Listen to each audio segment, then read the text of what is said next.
I play build.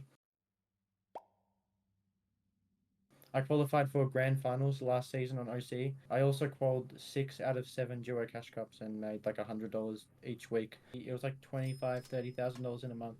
If you just had one person manually reviewing every tournament, looking at the top 10, top 15, so many people would get banned. But I guess they just don't care and don't want to hire someone to do that. I'm Mirrored. I'm 17. I'm an administrator and I do the payment processing in, which is the biggest Fortnite DMA cheat. And I live with my parents. When did you start playing computer games and how old were you? I was probably 10. I think I played Call of Duty for a few years and then Fortnite came out and I played that ever since. What was the first game when you started cheat? So I was like good at Fortnite, I guess, like top 200 on power ranking. And then you see sometimes people get like falsely banned, I guess. You've seen like a good player like Teeny get like inactive on his account, but they get unbanned because they're popular. So I qualified for FNCS heats and then I got falsely banned, like I never cheated. So then I like needed a spoofer because I wasn't getting unbanned, and then that got me into the cheating community. And then I eventually started cheating, and I didn't want to buy cheats, and I had like a decent YouTube channel with like 300 subscribers. So then I like said I would post videos for a free key, and then I was a media creator for like random cheats just to get a free key. And then I saw how much money they were making, so then I started to resell cheats. I would just pay the developer to be able to create the keys, and then I would just sell it. It was called like MKA. I got like 30k views on some videos, but then they were taken down. But that's fine. I just made a new channel.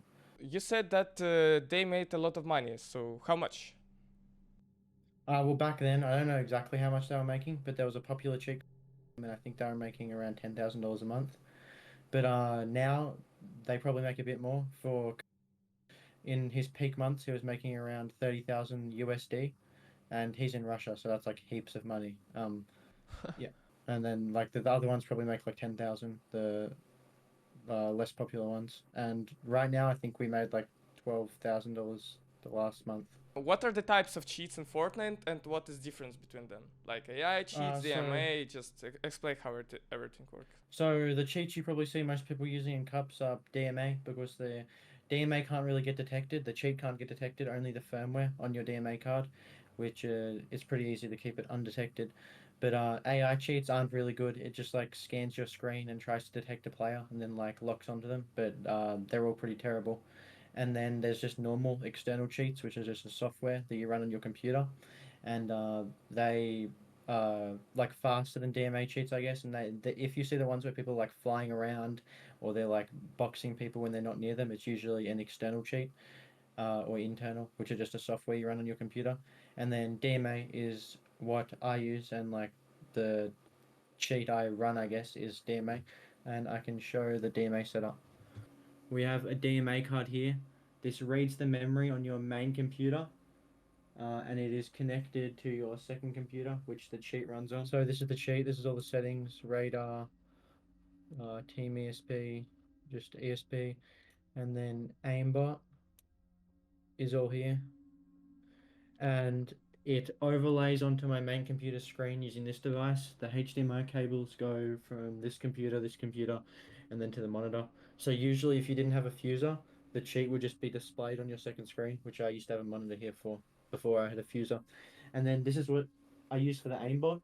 This connects to both computers and it acts as like a virtual mouse. So this just pretends to be a mouse and it moves for the aimbot and triggerbot. Or people also get someone that's just rage cheating, just fully cheating to feed them the win, kill everyone else. And then the person that's rage cheating just kills themselves, comes second. And then you just get the win even if you weren't cheating that hard. Or you could not be cheating at all, but I see most people doing that. So you pay the person that was raging like $30 and they don't get banned and you make a free 100. So you can easily make your money back with everything in like a week or two. And I don't really play zero build that much. I only play it if like my friends want me to, I guess. I play build.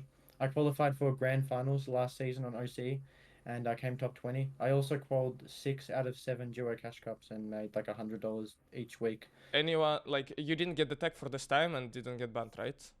You was No, playing... not banned. I'm still not banned. That's why I'm not saying exactly what I came, but I came top 20 in grand finals. Wow. That's getting me excited. Okay, but I know a lot of people that play zero build and they make so much more. They stay up for like 20 hours and play 5 regions of zero build and usually earn on like 2 or 3 of them. And these people are usually like living in Brazil, so that's enough money to like live off, or they're living in Russia or something like that. Ukraine, Kazakhstan. So you want to tell me that the most popular cheats country is Ukraine, Kazakhstan, and Russia because it just takes not that much money to live in, right? Yeah, and I think also because they can play on Europe and Middle East and Asia, or like depending where you're in Russia, it's like 100 ping on each region. So you can even play not zero build. You can just play build and still get good money. Which season had the most cheaters, and how much money you made for selling cheats in that season? I don't know which would have the most cheaters, but DMA's become more popular. So probably last season is where we were making the most amount of money, like $20,000 or $30,000 a month. And there was just a lot of cheaters. Like you saw zero build tournaments. First is cheating, just like fully obviously rage hacking. And like if someone's doing that, even if they get banned after like 3 weeks, they've already made like $2,000, and then they just make a new account. And even though Epic Games made it level 350, you can easily buy an account for like $5 that's level 350. So like the main problem is Epic just don't care about cheaters' problem, and they just. I think they care more about like trying to like detect the cheats, I guess, which only really works for non-DMA cheats. You have to have people manually reviewing it. If you just had one person manually reviewing every tournament, looking at the top 10, top 15, so many people would get banned. But I guess they just don't care and don't want to hire someone to do that. How much people currently cheating in Fortnite competitive? I guess it depends on the region, but if you look at zero build, it's like 90% of the top 10. But in build, I'm on OC, and I noticed like in a top 50 duo Cash Cup finals, there's usually like 2 or 3 teams cheating, and in grand finals there was like 3. Middle East also has a big problem in build. I saw someone come 6th last season, or 6th or 7th in grands cheating in build. So I wouldn't have an exact number, but a lot of people are cheating because it's so easy to make money and make your money back. You said in my DMs that the most popular servers for cheating, like regions for cheating, is Asia, Brazil, and Middle East. Is it like because Epic doesn't care about this region, or why? I think like on EU, for example, there's just a lot of good players. So someone that's not that good cheating, they'll get like a win in a solo cup, but they won't be like winning. But I think in zero build, on all the regions, it's all cheaters in the top 10. I haven't looked that hard though. How much cheats did you sell for the months, like the most? Probably like last season, because I guess more people are just getting DMA. It was like $25,000-$30,000 in a month. I think like 700 people use our cheat, so